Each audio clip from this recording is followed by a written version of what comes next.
আমার নিজর নিজর জাতির সমস্যাবিলাক নিজর নিজর সেলে চিন্তা কৰি পেলাই নিজর জাতীয় সমস্যাবিলাক এইবেলে সমাধান করার কারণে এবার সুবিধা পাইছে সেল গঠন করা হয়েছে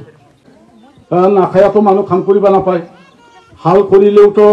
ধান কাটিলেও খৰি কাটিলেও মানুষ খায়াহে বল আহে তাৰপিছত খাওয়ার পাছত सादानि इउपिपिएल सरकारनिफ्राय दिनै रुनिकाटा बिसिडिसिनि इउपिपिएल सापर्टारफोरा दिनै नोंथांजों आखाइ हमलायबाय सार मा बुंगोन बे जागासिनो दङ बयबो रायजो राजाफ्रा दा उपलब्धि खालामदों जे इउपिपिएलनि दारैहाय जेबो जौगानाय खामानि जानाय नङा आरो थांनाय 3 बोसोराव जेबो जामाराखिसै फैगौ समावबो जानाय नङा बेखौ बयबो उपलब्धि खालामनानै बिपिएफ दोलोजोंनो खामानि मावनानै गाव गावनि ओनसोलाव भबिष्यताव उन्नयन खालामनाय गावनि न'खर सालायनाय गावनि फिसाफोरनि फरायनाय दरायनाय बेफोरखौ थिक थाक खालामनायनि बयहाबो मोनसे सिद्धान्त दङ बयनिबो गोसोआव सिमां दङ दा बेखौ जाफुंनो थाखाय बिपिएफआव जइन जादों दा साबैसे मानसिया जइन जादों ओरैनो फिसा गामिसो हल बिसोरो फैदों गार्जेनफोरखौल' जइन जादों आरो बिसोरनि न'खराव जि 3 बा 4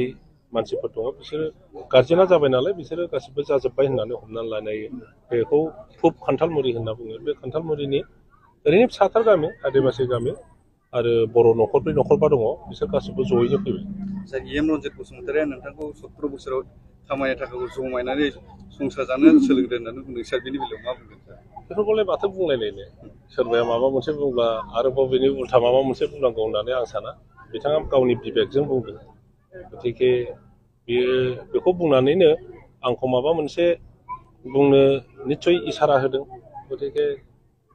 मोजां साजेसन होनायनि थाखाय थेंक इउ